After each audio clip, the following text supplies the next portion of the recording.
wasn't until high school when I started to really reconnect with my culture. And hi guys, I'm Nomi. And I'm Del. Today we want to share our experiences as being Asian Americans. As an added bonus, we're also gonna try to speak some Mandarin. It's gonna be 不太棒。其实我有学了好几个年，但是我不是真正的学，所以我的中文还比较好。And we're gonna do this mukbang style, so this is our Chinese New Year's. Oh yeah, 新年快乐. So but then we're also mixing in Korean culture because this is mukbang. Yeah, mukbang style. Okay. And to give you a little bit about my background, I was born in Kuala Lumpur, Malaysia, and Malaysia is a very interesting country because it's also a cultural mixing pot like America with not as much diversity. We have a large population are Indian and then Chinese and then Malays. So that's kind of the environment that I was initially growing up in, but then around the age of 5 or 6 I moved to America. And then I went back for sure when I was 12 and we did Malaysia, and then my dad was also born in Singapore, so we have some relatives in Singapore, so we went down to Singapore, and then a little bit of Hong Kong. So that was my first time back in Asia. Then during college, I went to Taiwan for 6 weeks during this volunteering program where I helped to teach English in a rural community out in Hualien. Yeah, I have to think about it because it's been a while. That was the summer of 2013. And then after I graduated college, I did a post-grad trip with my friend Melissa, and we did Japan, Hong Kong, and then her and her family went to China, and I went to Singapore. So I've actually never been to mainland China. Okay. Yeah. So I was born in the US. There's a city called Taishan or Toisan, and that's where my family is from. Tracing back my family history, I would basically be third generation Chinese American, and then my dad is white, so I'm mixed. And then as far as my experiences, I actually didn't go to Asia at all whenever I was growing up. It wasn't until I was, I think, 16, and I think it was a junior in high school that summer, I went to Korea on a scholarship program to learn Korean. And then eventually I graduated high school and I took a gap year off, and in what would have been the spring semester, I went to Korea again. And at that time I was 18, and I was there for about 3 or 4 months. And it wasn't until last summer, so summer of 2017, right, that I went to Taiwan and studying Mandarin there.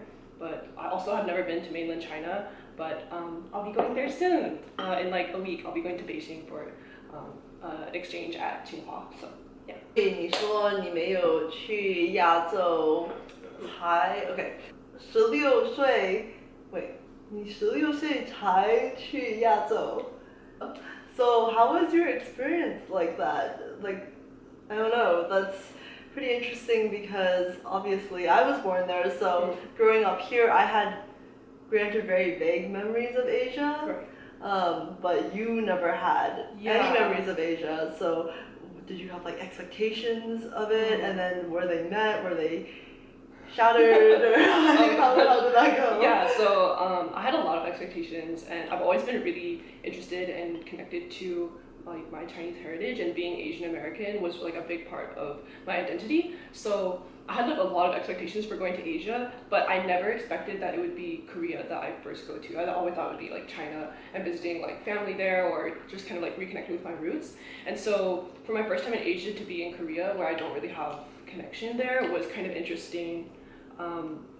But again, since I went with a student group and kind of with an objective, I think that helped a lot. I was really integrated in the community and still got a chance to get a better understanding of Asian culture more broadly, if that makes sense, and kind of seeing truly how different being Asian versus being Asian American or diasporic Asian, how different that is. I think that was the biggest learning lesson for me. there, I think I had a little bit harder time just because I felt like I felt more responsibility to like connect with that culture and that language because I am Chinese. And so that was a little bit more of a rough experience, kind of addressing like certain questions that maybe people had about like why I can't speak Chinese or like what am I kind of thing. Yeah, I don't know if you also shared that experience like in Taiwan since we both went there. Yeah, I was very much looking forward to going to Taiwan because I thought, oh, this is going to be a great opportunity to practice Chinese, but I've always struggled with learning Mandarin, and just FYI, I haven't always been interested in learning. I did experience bullying when I first initially moved here. And then in early high school, I started thinking about, oh, actually, I want to know Mandarin. And also, on top of all this, my nai, I felt like my communication with her was really severed by this language barrier. And I had this very strong desire to learn Mandarin so that 所以我可以跟她聊天 you know, 更好 like 了解她 so yeah, that was my reasoning for that. But then a couple years ago 她走了所以 like my main reason for learning has weakened a lot. I feel so guilty, as we mentioned, Adele. That like when I start speaking Mandarin, I feel like it has to be perfect because if it's not, then I would be judged by like the other like Chinese people who are just like, why is your Chinese not perfect? And so in the trip actually didn't help me as much as I wanted because I was too scared to speak. 有很多的时候也不要出去吃 like 买晚饭，因为我很怕要 like 跟别人讲话，所以我有很多的时候去 7-Eleven。Oh yeah, to 7. Yeah, so 因为这样我可以不用跟别人点饭，可以自己去拿 like 盒饭。Because like I was so ashamed that I can't speak Mandarin perfectly, so I'm just like so afraid to make a mistake because there's like so much shame around it. So there were some rough times. Yeah, it's interesting that you mentioned that you wanted to be white, like because you were bullied for being Asian, right? Because for me it was kind of like reverse. Like me being like at my school at least there were a lot of Asian kids, and I wanted to like be in with them. But like their parents. They bullied you? Yeah, sometimes I'd get bullied and people would be like, you're not really Chinese, like, or like you don't even know about this, or like a lot of weird signals coming around about like being Chinese or not, or should I embrace this, should I not? And it was also complicated because I think in North Texas at least, there's mostly like Mandarin speaking people, but there's not a lot of people who speak like Guangdonghua or Toisanhua. So I also felt kind of confused because as a kid I was just like, oh, I'm Chinese, but I didn't know like there are different regions of China, or like just because my family speaks Guangdonghua and like everyone else speaks different dialects, like I also felt disconnected in that way. Okay, so I'm really curious, since you're third generation down and also half white, I wonder like how does your family celebrate Chinese holidays? Do they celebrate Chinese holidays? Okay. And then there's like the white side of your family does that dilute the cultural impact and everything? Yeah, so basically we just got together on like Chinese New Year, but the other ones we don't really celebrate, like Mid-Autumn Festival or like Dragon Boat or like none of those other historical kind of holiday times. We don't really celebrate those or like even know about them that much, so it's mainly just Chinese New Year, and for that we would just like get together and eat. But also we kind of, I feel like it's also become more watered down in this past generation because a lot of my mom and then all of her siblings married white people. Oh really? Yeah, all of them? Yeah, so all of my cousins on my Chinese side we're all mixed, and so that really changes the experience. I think it's good because then me and my brother aren't like the black sheep in the family, you know, because it wasn't ever a question in our family. And so I think it would have been more traditionally Chinese if we didn't have a lot of like white relatives within the Chinese family to kind of like satisfy, if that makes sense. Actually, funny, going off of that, like a lot of these experiences, whenever I realized that my experiences didn't align with others, I started like pretending that they did. But I would be like, yeah, me too, I ate jiǎozi.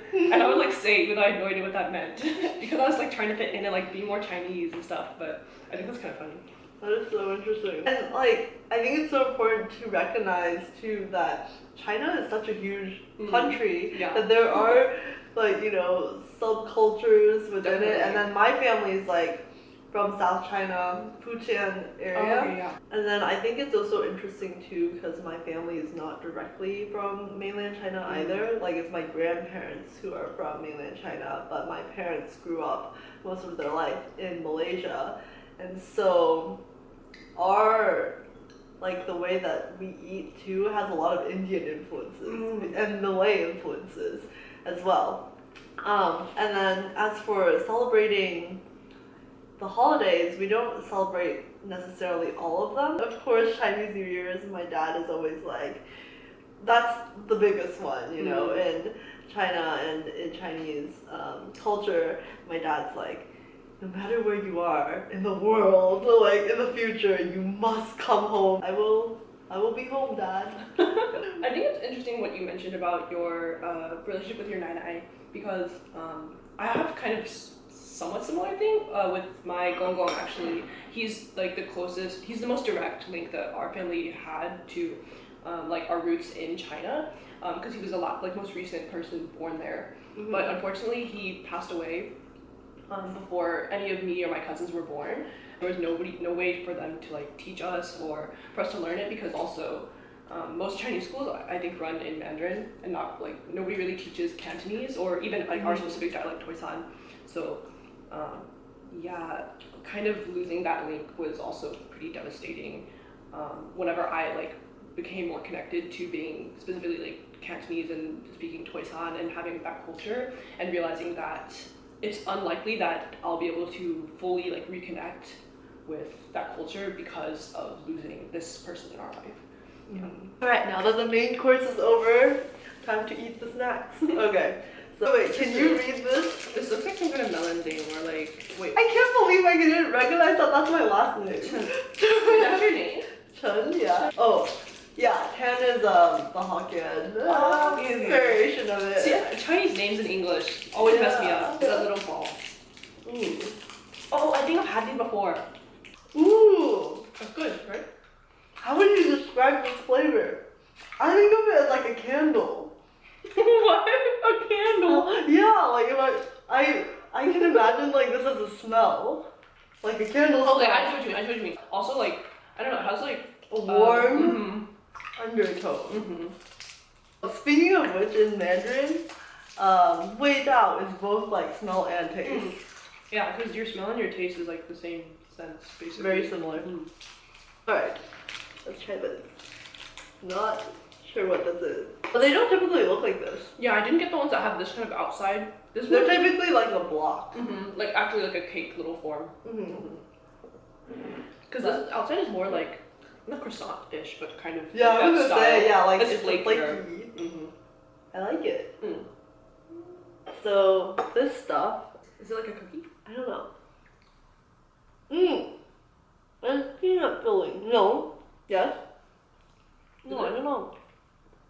Oh, there's like a saltiness to it. I think it is peanut filling. Kind of, it resembles the almond cookie flavor to me. Like the inside of it. Maybe? Okay. I've never eaten a peanut this way before. Really? How do you open it? Oh, you just like squish it, like down this way.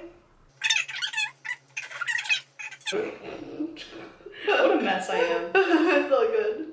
Awesome, I acquired the peanuts. Got it, dude. Okay. Oh, it's good. Okay. Okay, so I concluded that like Asian dads are like in love with peanuts. I don't know if I'm just generalizing from another example. Because my dad will like every night in front of the TV, he'll just have a bowl of these and just like go through them. Interesting. It's like fun. It's like probably like dried Candied dried fruit.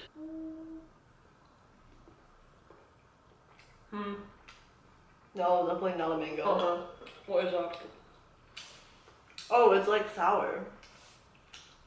Oh, it's really sour. Do you not like sour? This just tastes weird. If you don't like it, you can spit it out. Nope, I didn't enjoy that one. Sorry, parents. Okay.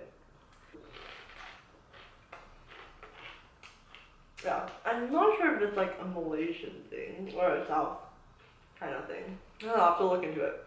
This next thing. Yay. Oh gosh, this doesn't seem stable whatsoever. It's similar to this one with the dough. I love whatever this is.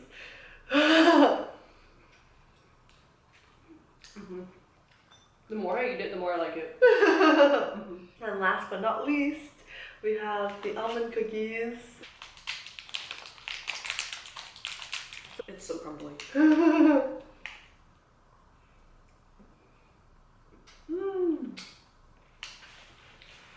That's good. So just to wrap up, you are headed to Beijing when? About a week from now. Yeah, on the 19th. And then you'll be coming back when? Like July? The very end of June, like the last days of June. Okay, cool. And what are you doing there exactly? So I'm doing exchange at CNY University. Yeah, just studying abroad. Maybe we would do this again when Del returns and we can talk about her experiences in Beijing, like how her Mandarin improves, because I think it'll probably improve a lot. So we'll try the half English, half Chinese thing again. Yeah. And then maybe we'll hear more Mandarin from her. So that's pretty much it. I do want to mention before we go that this is actually the first video of my side channel and postcards, but my main channel is called Pictures, and it's a catalog of videoscapes inspired by art and travel. And if you're wondering what the heck does that mean, you can just hop over there and see for yourself. Del's helping me right now with my newest video. Anyways, let us know below. I don't know, let us know what? What do you want to know? Maybe like their experiences traveling in Asia? Okay, yeah, regardless of your ethnicity, have you been to Asia, and where did you go? How long were you there for, and what was your experience like? Let us know below, and we'll catch you guys. I guess we will both catch you guys like in July. Yeah, in the summer sometime. Okay, well yeah, alright, see you guys later. Bye. Okay, next.